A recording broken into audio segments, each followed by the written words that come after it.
I'm Eliza, 32 female. I live in a modest but comfortable two-bedroom condo that I worked incredibly hard to afford, situated just far enough from the city to have peace, but close enough to commute for my job as a financial analyst. My life is structured, predictable, and most importantly, stable. A reality I built for myself brick by painful brick. This story is about how I was forced to risk that stability, not because of a bad investment or a market crash, but because of my own family and the single document they forgot I kept. Before this story unfolds, I'd love to connect with you. Please let me know in the comments where you're watching from and what time it is in your corner of the world. It's amazing to see how far these stories can travel. It all started on a Tuesday, which is usually my quietest day. The markets are settled after the Monday rush, and I can focus on deep dive analysis. My concentration was broken by the specific, chirpy ringtone I had assigned to my younger sister, Jessica. I sighed, saved my work, and answered. "Hey, Jess, everything okay?" "Lisa, oh my gosh, you will not believe the opportunity that just fell into my lap," she began, her voice a whirlwind of artificial excitement. Jessica didn't have conversations, she performed monologues. At 24, she was still chasing the dream of becoming a major influencer, a career path that seemed to involve more brunch photo shoots than actual income. To pay her bills, she worked sporadic shifts at a local coffee shop, a job she complained about constantly. I leaned back in my chair. Okay, I'm listening. "So, there's this huge networking event for content creators in a few weeks. Like, the big ones will be there. It's my chance, Eliza, my big break. But you can't just show up in a rideshare, you know? The image is everything." I could already feel the familiar tightening in my chest, the precursor to any financial request. "What does this have to do with me, Jessica?" "Well," she said, her voice dripping with sweetness, "I found the perfect car. It's a convertible, this gorgeous pearly white color. It's pre-owned, so it's like super reasonable. But my credit is amazing. The bank said I'd need a cosigner for the loan.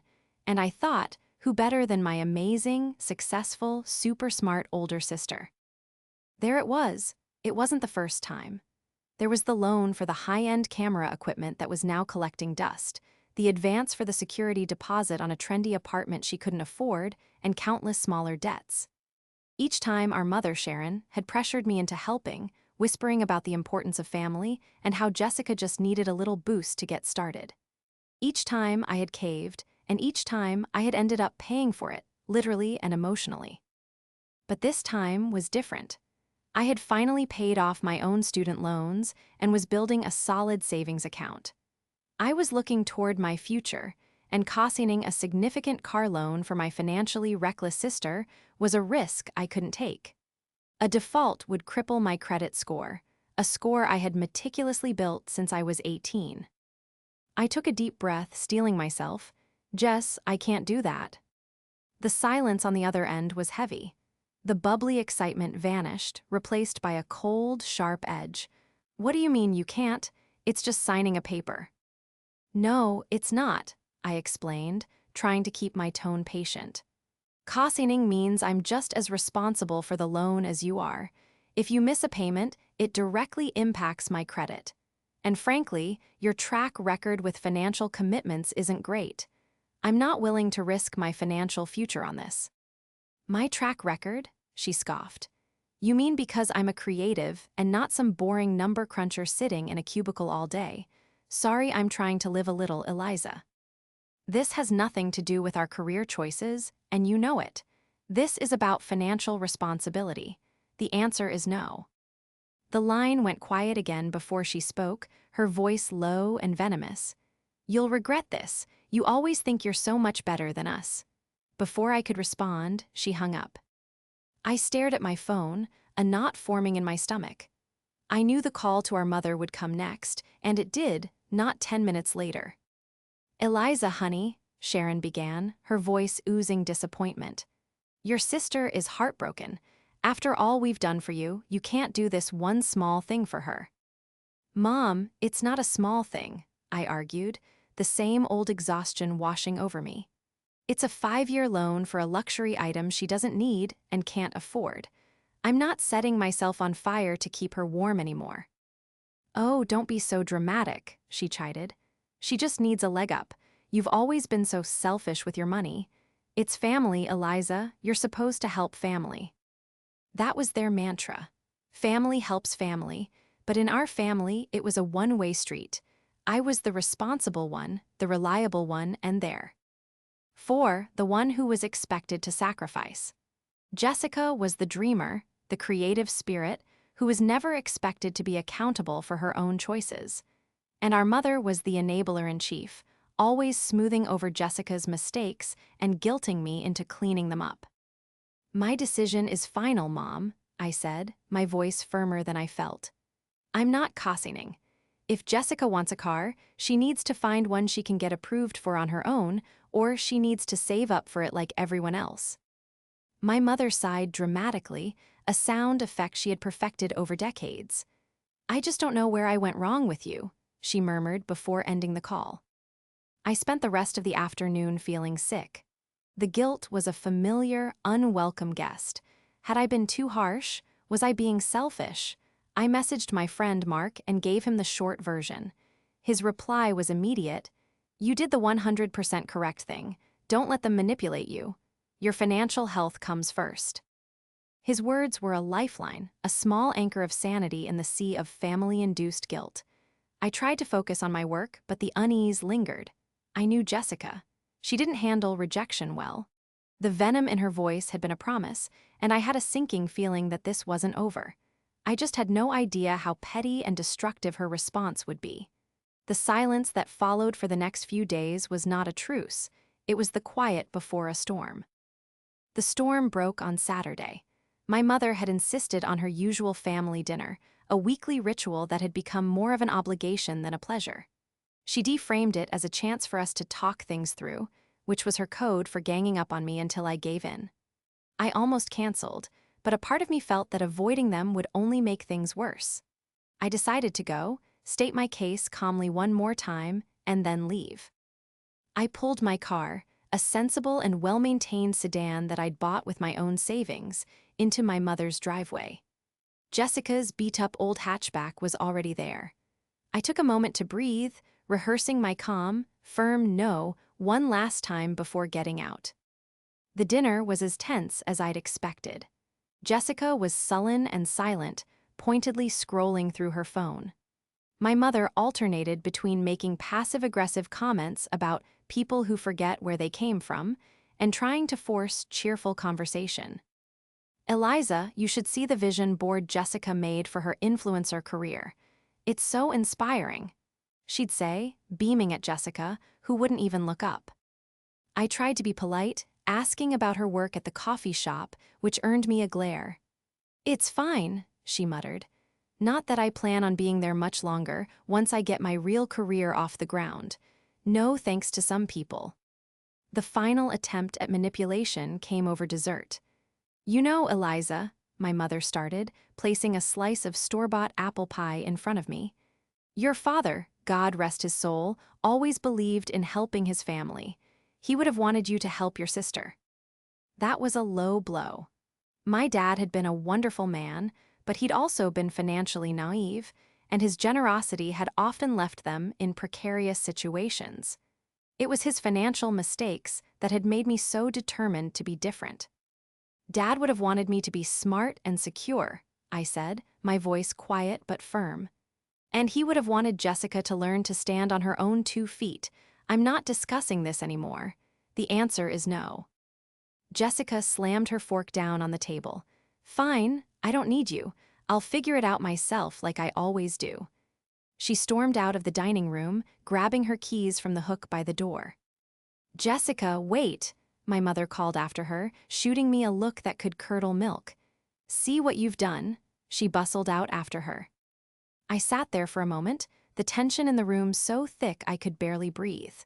I could hear them arguing in hushed, angry tones on the front porch. I decided it was time to leave.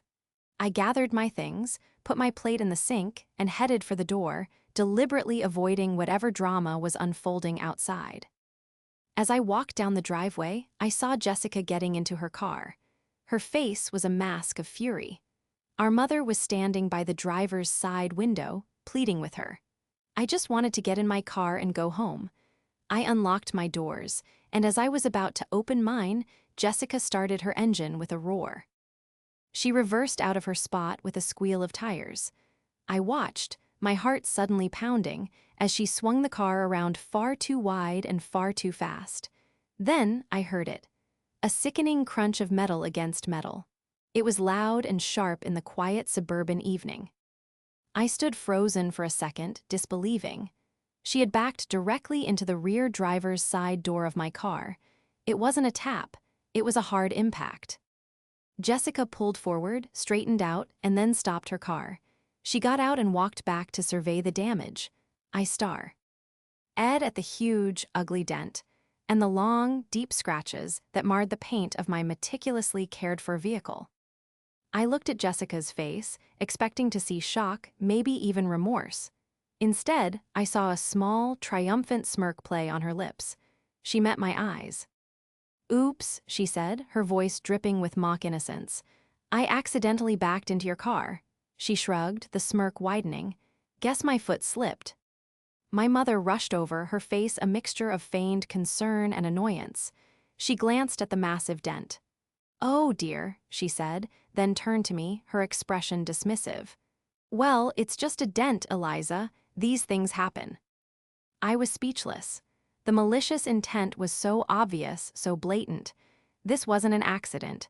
This was a punishment. It was a message. This is what you get for saying no.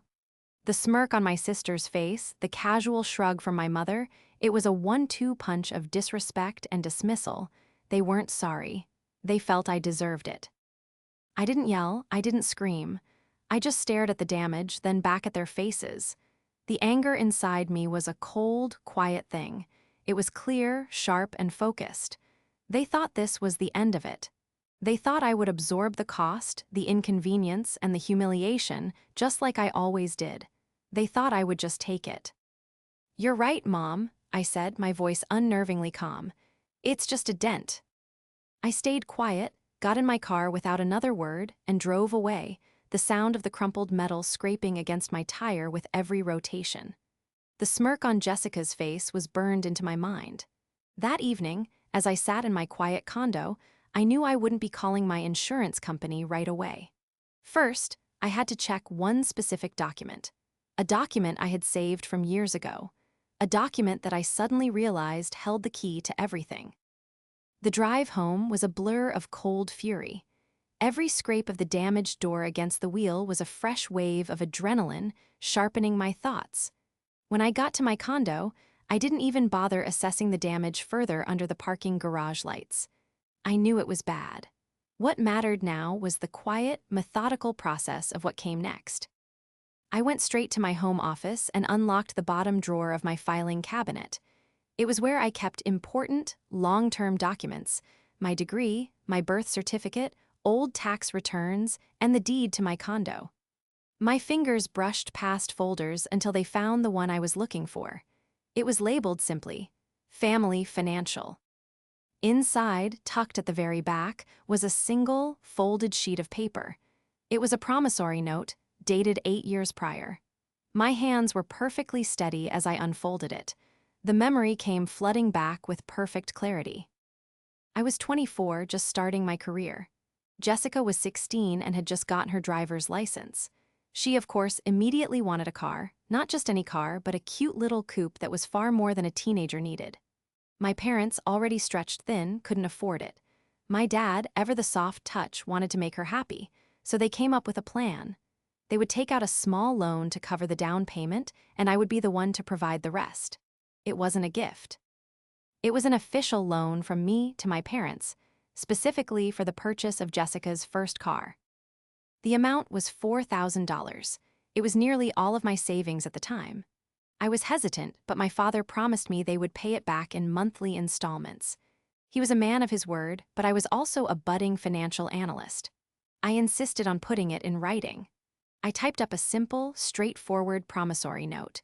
It detailed the loan amount, the purpose of the loan for the purchase of a 2012 Honda Civic, VIN number included, and a repayment schedule.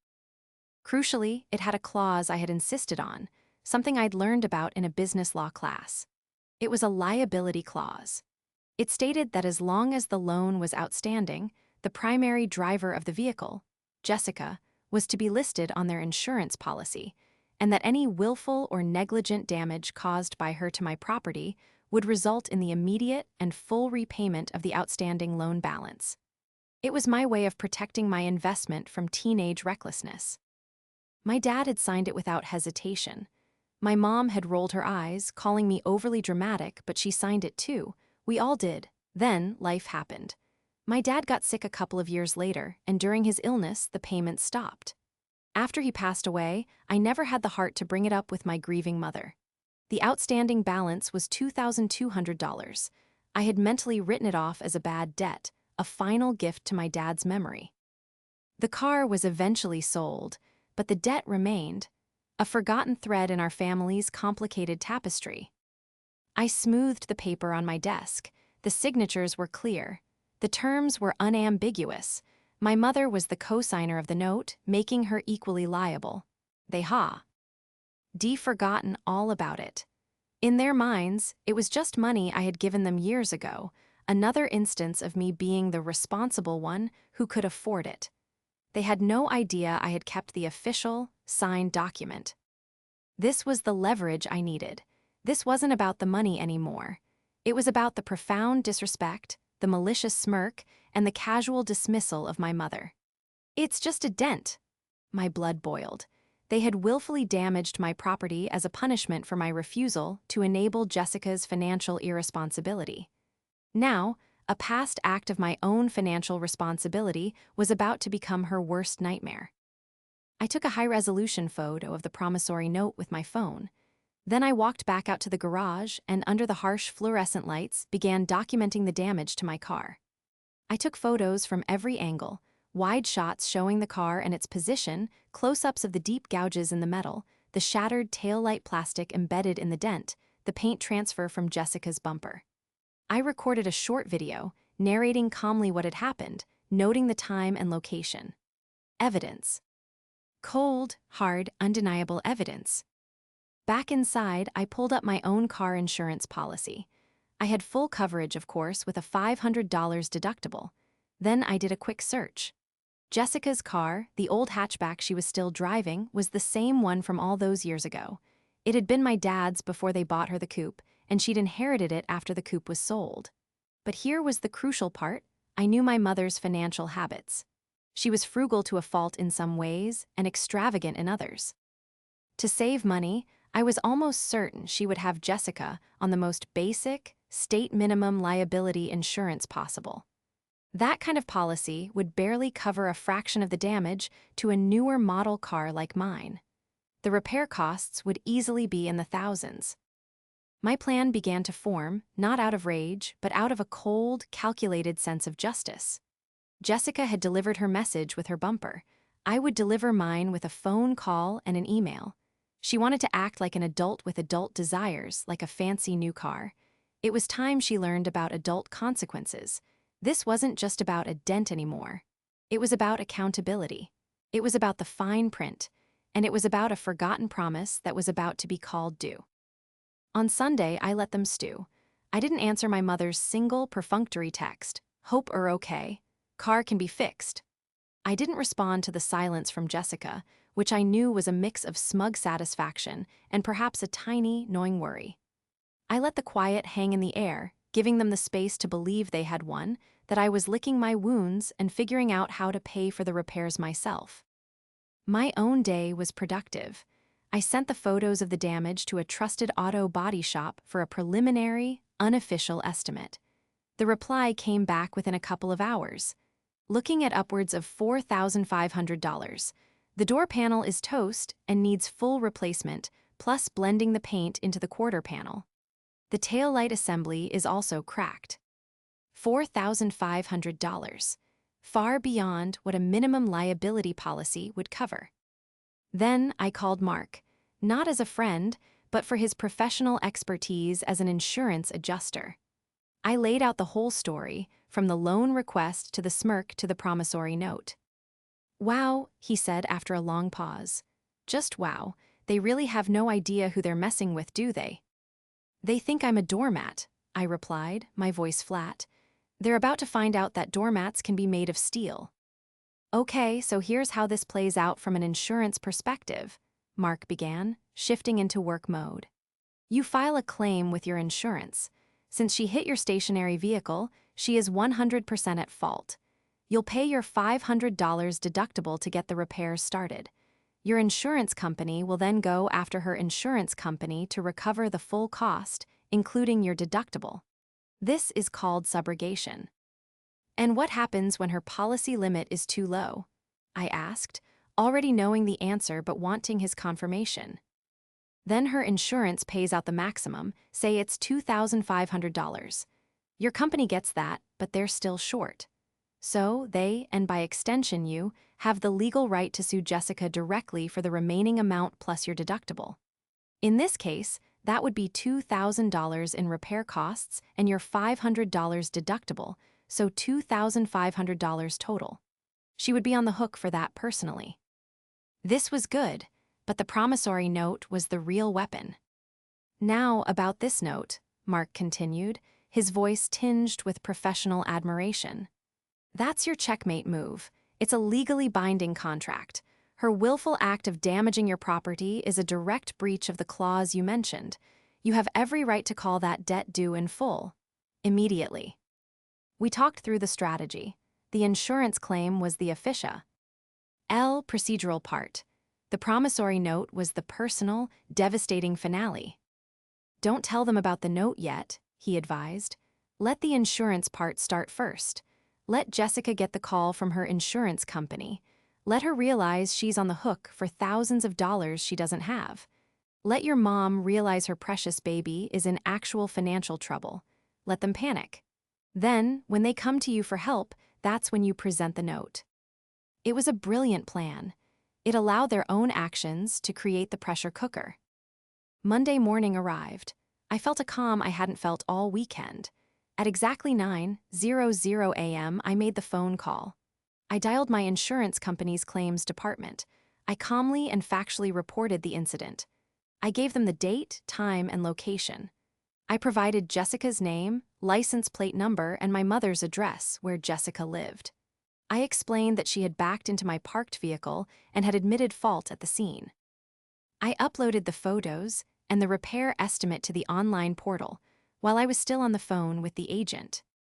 The agent was efficient and sympathetic. Okay, Ms. Eliza, we have everything we need. Your policy will cover the repairs. We've assigned a claims adjuster, and they will be in contact with your sister's insurance provider today. We will seek to recover your deductible for you as well. The call lasted 15 minutes. The first domino had been pushed. All day at work, I was hyper-focused. The family drama, which usually clouded my mind, was now just a data set, a problem with a clear, logical solution. I didn't feel anger anymore, just a resolute sense of purpose. Around 4:00 p.m., my phone buzzed. It was my mother. I ignored it. A minute later, a text appeared. Jessica's insurance just called her. What did you do? I read the message and smiled faintly. The second domino had fallen. They had expected me to handle this quietly, to eat the cost. They never imagined I would follow official procedure. To them, using insurance and lawyers was something you did to strangers, not family. They saw my actions not as a logical consequence of what they'd done, but as a declaration of war. Another text from Mom, "Call me. This is a family matter. We don't need to get companies involved." And another, "Eliza, you are blowing this way out of proportion. It was a little accident." I powered my phone off. I would not engage. Not yet. The beauty of the plan was in the silence. My silence was forcing them to confront the system they had tried to bypass. A system where actions have consequences and oops isn't a valid legal defense. That evening, I drafted an email. It was addressed to both my mother and my sister. The subject line was simple: Outstanding debt promissory note dated October 14, 2017. In the body of the email, I attached the high-resolution photo of the signed note. I wrote a few short, professional paragraphs explaining that, due to the recent incident of willful damage to my property, as per the liability clause of the attached legally binding document, I was calling the outstanding balance of $2,200 due in full. I gave them a payment deadline of 10 business days. I concluded the email by stating that any and all future communication regarding this and the separate matter of the car repairs should be in writing. I looked at the email sitting in my drafts folder. It was a declaration of independence. I was no longer the family ATM, the emotional punching bag, or the silent fixer. I was a creditor. I was a claimant. I was a woman who had kept her receipts. I wouldn't send it yet. As Mark advised, I would wait for them to come to me, to plead, to demand, to bargain.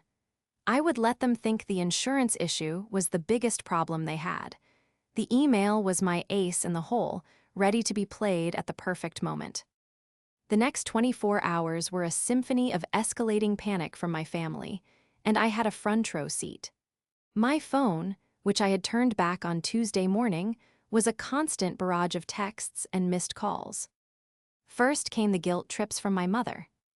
"I can't believe you're doing this to your own sister. She's a mess. Your father would be so ashamed of you for being so cold-hearted."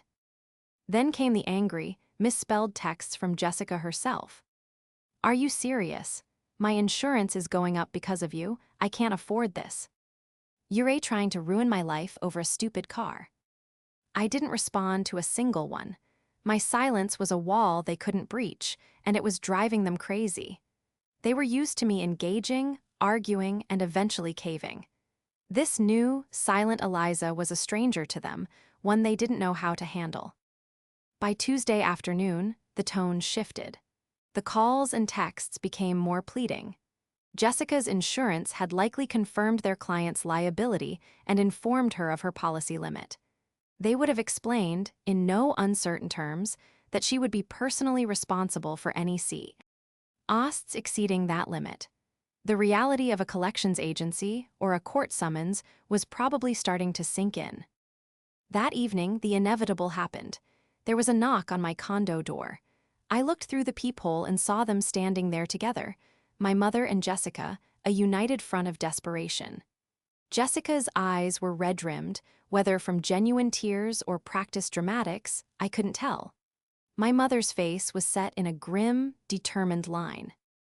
I opened the door but didn't invite them in. I stood in the doorway, blocking their entry. "Eliza, we need to talk," my mother said, trying to push past me. I didn't move. "I believe I requested that all communication be in writing," I said calmly. "Don't be ridiculous," she snapped. "This is insane. You need to call off your insurance company. We can handle this ourselves." "Handle it how?" I asked, my voice even. "Were you planning on giving me the $4,500 to cover the repairs?" Jessica flinched at the number. Clearly, it was higher than she'd imagined. $4,000? No way it costs that much. You probably went to the most expensive place you could find. "I went to a certified collision center for a preliminary estimate," I replied coolly. "That's the cost of replacing a door panel and blending the paint on a modern car. Something you might have considered before you, accidentally, slammed into it." "It was an accident," she cried. "Your smirk said otherwise," I shot back. My mother stepped forward, trying to play peacemaker. "Okay, look, there's no need for all this hostility. We're family. Eliza, honey, Jessica doesn't have that kind of money. You know that. This will ruin her. Can't you just tell your insurance you'll cover it yourself?" I stared at her, dumbfounded. "Let me get this straight. Your daughter intentionally damages my property because she's angry with me. You stand by and tell me it's just a dent. And now, you want me to lie to my insurance company and pay for the thousands of dollars in damages she caused? Is that right?" Put so bluntly, the audacity of her request hung in the air between us. My mother faltered, her gaze dropping. "Well, when you say it like that." "That is what you're asking," I said. And the answer is no. My insurance is handling the repairs. They will be seeking reimbursement from Jessica and her insurance. That is the final word on the matter. Jessica started to sob, real tears this time. But I can't pay for it, Eliza. I'll be in debt forever. It'll ruin my credit. I'll never get that car now. The irony was so thick it was almost comical.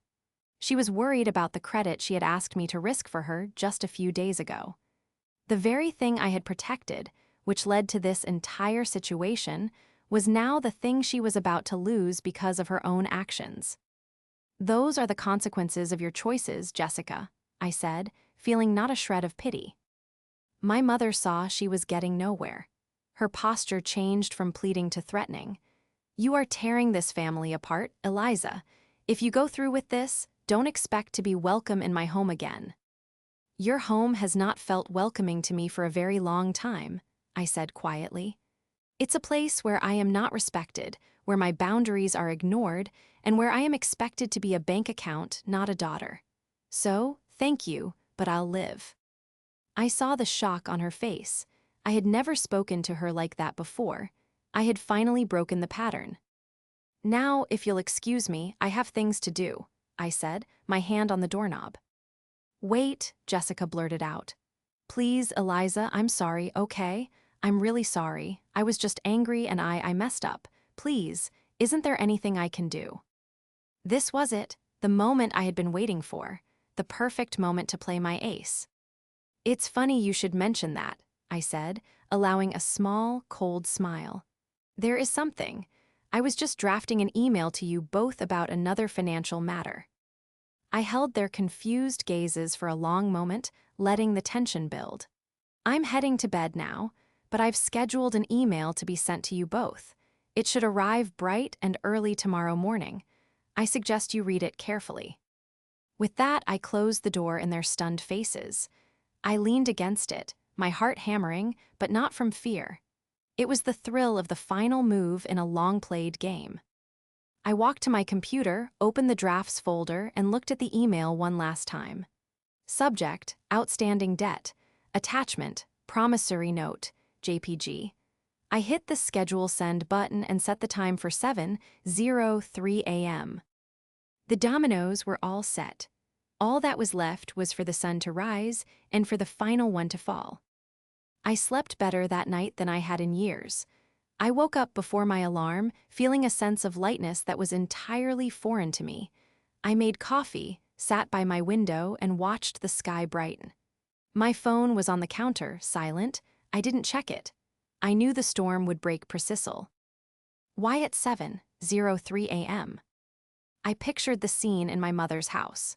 Jessica, likely awake all night worrying about the insurance claim, would be obsessively checking her phone. My mother, still fuming from my defiance, would be drinking her tea and planning her next guilt trip campaign. Then, a notification would ping on both of their devices simultaneously. An email from me.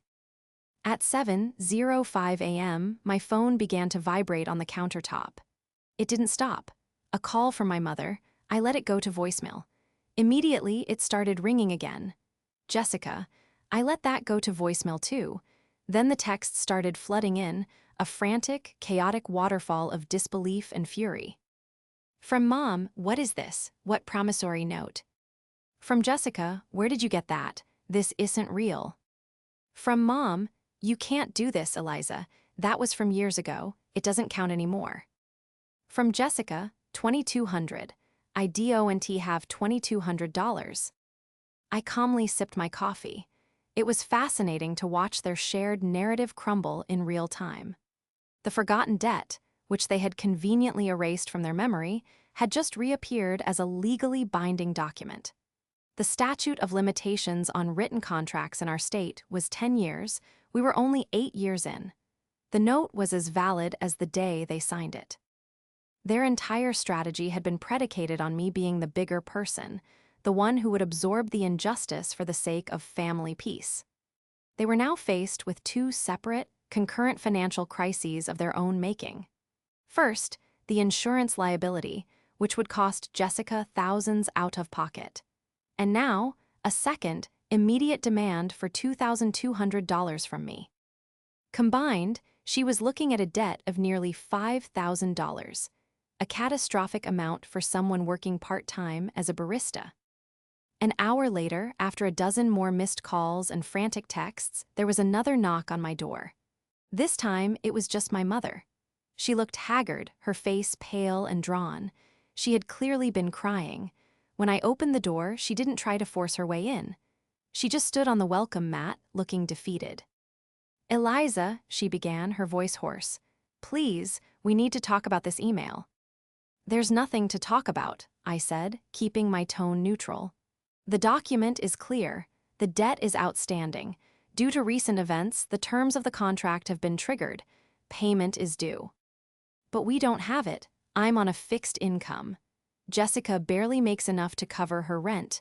Where are we supposed to get that kind of money?" "That is, with all due respect, not my problem," I said. "Just as the dent in my car was not your problem. You are the cosigner on the note, which makes you equally responsible for the debt. Perhaps Jessica can sell some of her expensive camera equipment to cover it." My mother flinched, the barb hitting its mark.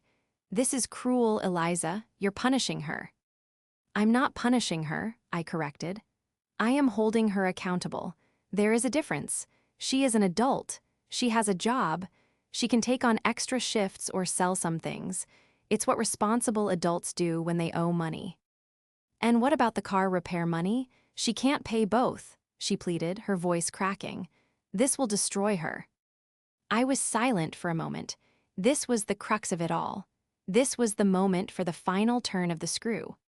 "You know," I said thoughtfully, "it is a lot of money. The insurance shortfall and the promissory note debt combined, it's a heavy burden." A flicker of hope appeared in her eyes. "Yes, exactly, so you see." "I might be willing," I continued, cutting her off, "to offer a solution. A way to resolve everything." She leaned forward, desperate. "Anything, what is it?" "I will forgive the $2,200 debt from the promissory note. I will tear up the contract." "Oh, Eliza, thank you. I knew you." "On one condition," I said, my voice turning to ice. "Jessica signs over the title of her car to me."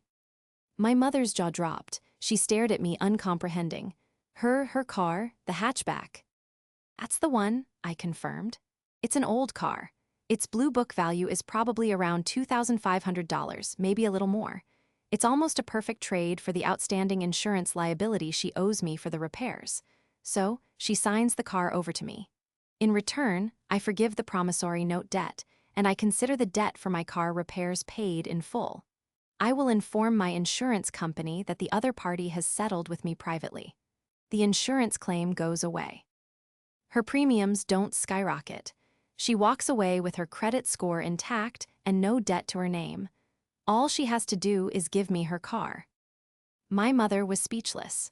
The car wasn't worth much in money, but it was everything to Jessica. It was her freedom, her transportation to work, her ability to go to her influencer brunches. Taking her car was taking her legs out from under her. "But she needs that car," my mother whispered. "How will she get to work?" "There's a bus."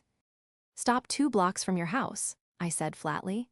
"She can take the bus, or she can use the money she would have spent on car insurance and gas to pay for a rideshare. She wanted a fancy new convertible to project an image. Now she won't even have her old hatchback. It seems like poetic justice to me.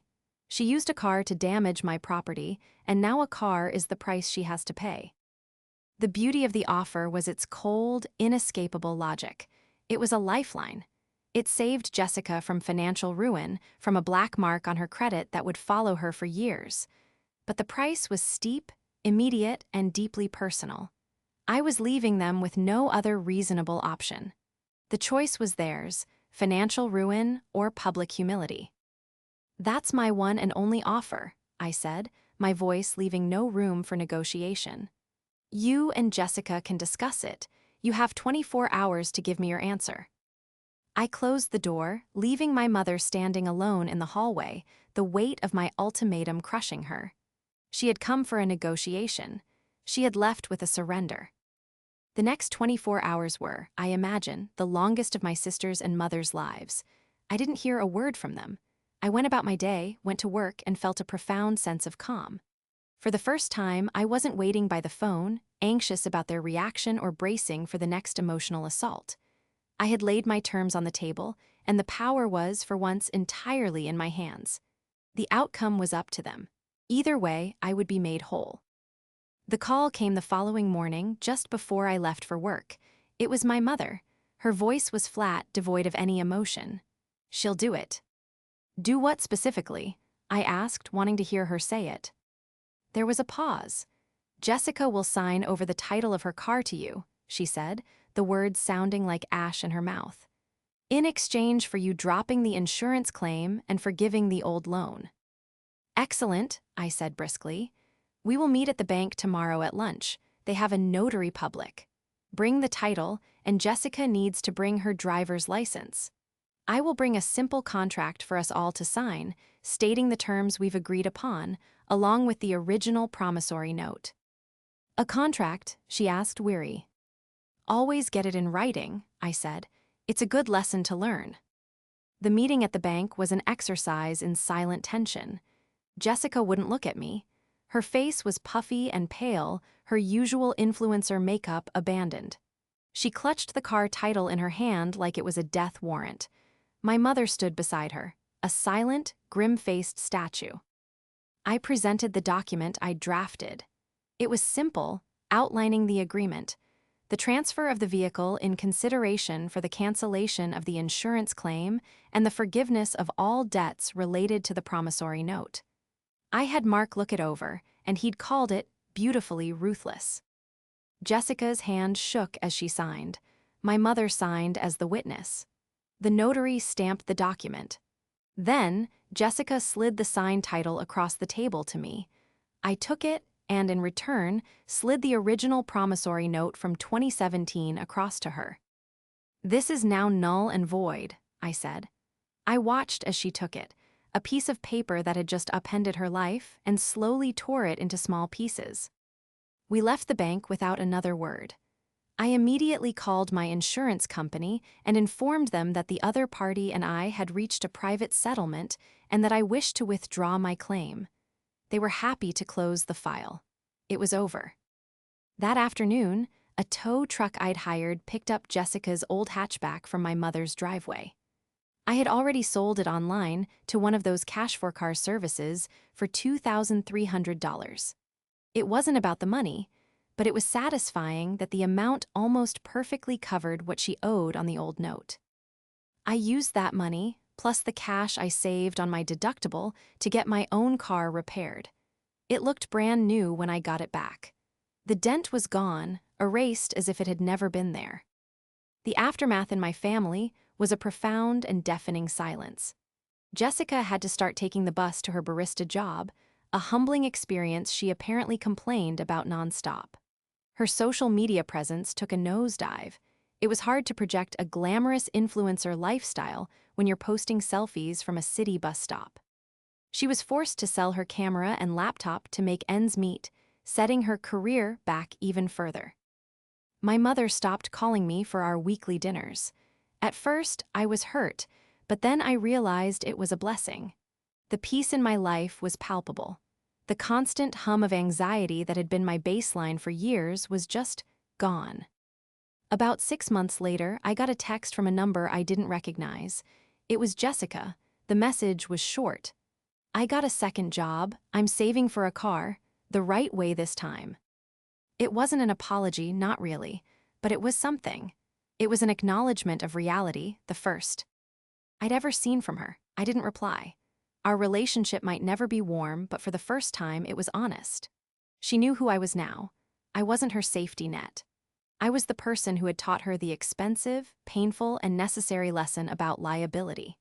They thought they were just putting a dent in my car, but what they really did was shatter the illusion of the family I thought I had, and in its place, they allowed me to build a foundation of self-respect that no one could ever dent again.